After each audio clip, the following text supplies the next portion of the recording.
So you like space? Alright, well that's enough of that. Here's what you need to know before you start Elite Dangerous.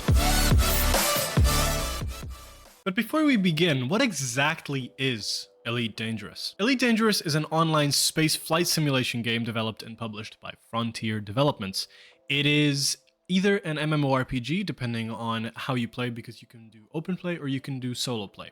So it's either an MMORPG or a single player RPG. The really cool thing about it is that the map is a one-to-one representation of our entire galaxy. Well, we don't exactly know the specific solar systems and specific stars in our own galaxy, like we don't have them all mapped, but everything is generated by the game and every single distance is accurate to how it would be like in our own galaxy. Now, there is a multitude of things that you can do in this game, including combat, exploration, trading, mining. You can even go to planet settlements and do some covert missions there. I personally have a lot of trouble with those, just FYI, but it is fun and it is something that you can do. So let's get into these in a little bit more detail. Let's get into the first section we're going to talk about today: combat. So in Elite Dangerous, there are two types of combat. One of them is regular and the other is Xeno combat or Thargoid combat. Regular combat is one of the three archetypal pilot roles recognized by the Pilots Federation. This encompasses multiple sub-roles such as Assassin, which is basically just you getting a mission from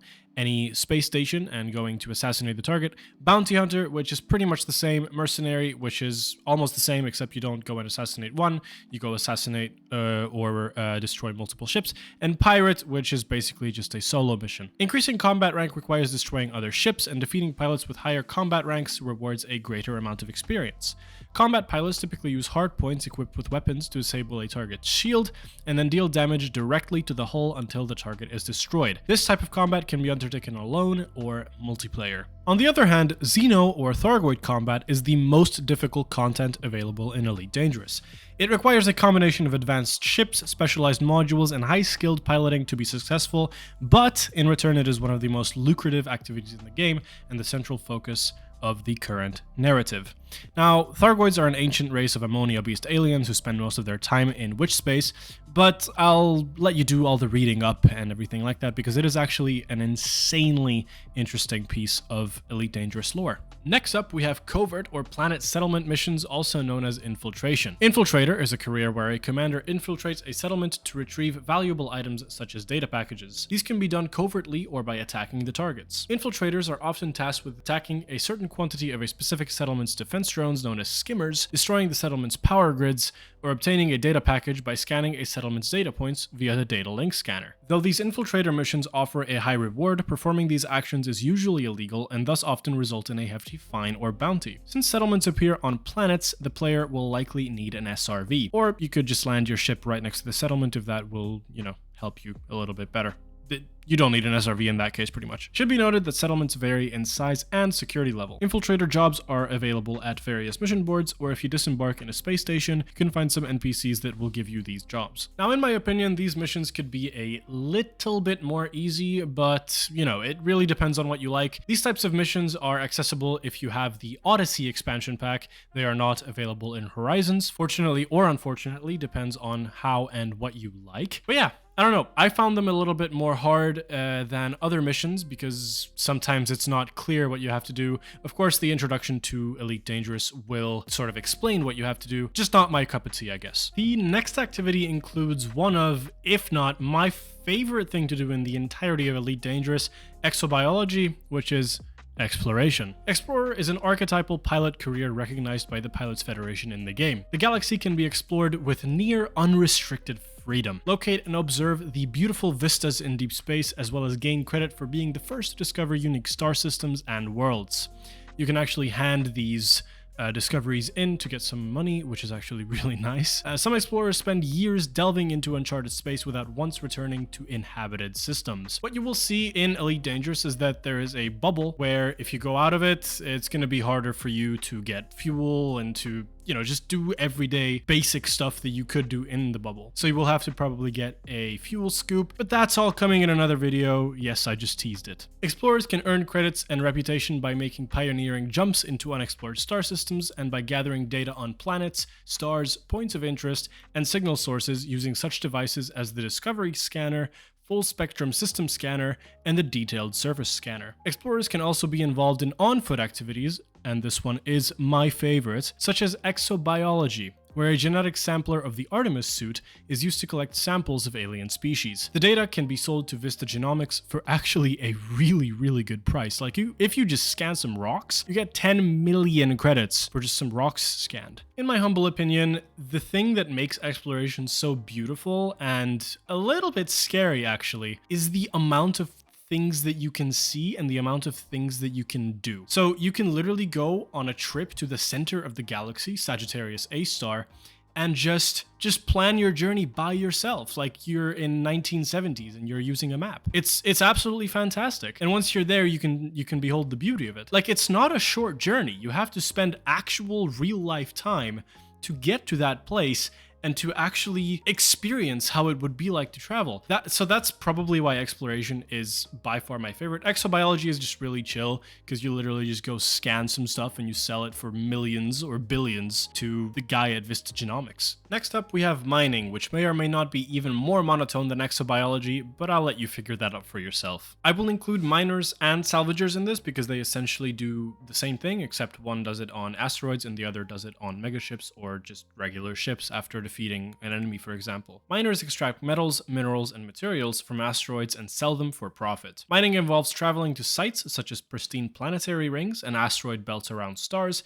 identifying resource-rich asteroids, and using specialized hardpoint modules to extract and collect fragments. Salvagers retrieve lost or stolen commodities found in space or on celestial bodies by using a cargo scoop or collector limpets. Cargo can also be looted from megaships. The collected items can then be sold for credits. As you see, they're kind of the same thing, except, as I said, one is on asteroids, the other is on ships. Now, I don't know much about this topic, but I will research this for the upcoming videos. All that I can tell you is that it's a very good activity if you want to just turn off your brain and do absolutely nothing. Just press right trigger or use your keyboard. I'm not sure about the keybinds because I use controller. It's also a really good activity if you want to do it. For the next section, we have trading, which is really simple. You buy something for cheap, sell it for more expensive on another market. It's literally that simple. Trader is an archetypal pilot career recognized by the Pilots Federation in the game. In its simplest form, traders purchase commodities on the market economy in one location and follow supply and demand to sell them in another lucrative market for profit. Trading is linked to a dynamic background simulation of the economy. It is based on player activity, which results in changes in prices and volumes of goods in different systems over time, and even the colonization of new planets. This is also called space trucking. Trader encompasses multiple sub-careers including courier, miner, passenger carrier, salvager, and smuggler. Now, miner and salvager are kind of its own thing because you have to do not a lot, but you have to do different things in order to actually achieve them, but they can be included in this section. I just included them in a different one just to sort of clear that up a little bit. Smugglers are similar to traders except that they sell goods where it is illegal, on the black market.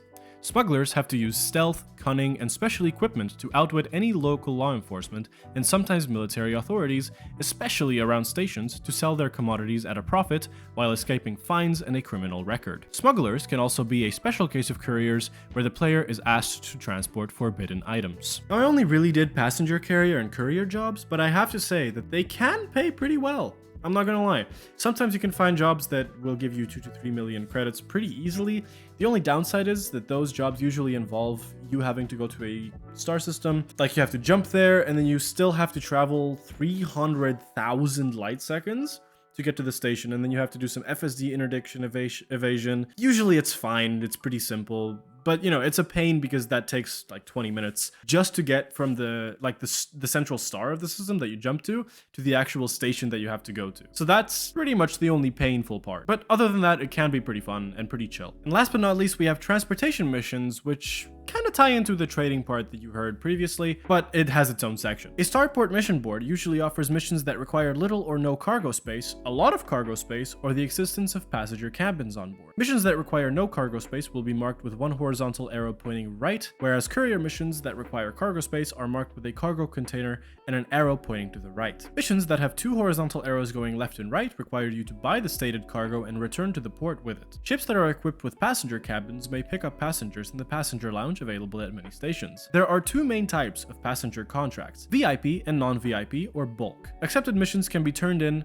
or completed by traveling to the mission's destination and using the starport mission board there. So as I said before, passenger missions can take some time depending on how much you're getting paid, where the destination station is, how many light seconds it is away from the jump that you're jumping. It's a whole different ballpark. But transport missions usually are pretty fun, and they're pretty much the same as passenger contracts, but sometimes they pay you a little more if you have more cargo space, and you can also do it in multiplayer. So that's also fun. Like you can get a group and you can transport like 6,000 or 7,000 units of something to a completely different star system and a completely different station, and you can get like tens of millions. It's fun. I'm not gonna say it's not fun, but for that you actually need to have a team put together for this type of thing. And those are the different things that you can do in Elite Dangerous. They might not seem like much, but trust me, when you get into the game, it will be a lot of different things that you can choose from, and you will see that the map is actually extremely large.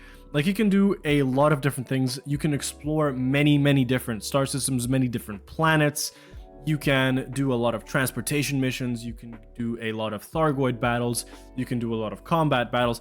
It's a multitude of things that you can do, and it is all extremely fun, and I extremely recommend the game. If you have a lot of time on your hands, or if you don't, well, you can also do some stuff that doesn't take a lot of time. That's the beauty of it. You can do anything that you want, and you can spend as much time as you want. There is no set time limitation. You can literally do a mission in 20 minutes, or you can do an entire, I don't know, exploration mission, or like an exploration journey for days. I don't recommend you to play a game for days on end, but you can do it if you want to. But yeah, with that, I would like to thank you so much for watching this video. It was a ton of fun to make, and I appreciate you guys watching it. If you are watching until here, please be sure to give me a like if you liked the video, and subscribe if you want to see more content like this. There is more Elite Dangerous content coming where I will go more into detail about the game and more into detail about what you should do for each section of the game. But until then, I wish you guys the best of days and the best of times that you are currently having, or I don't know what you're doing, but I wish that it's the best for you, and I'll see you later. Bye-bye.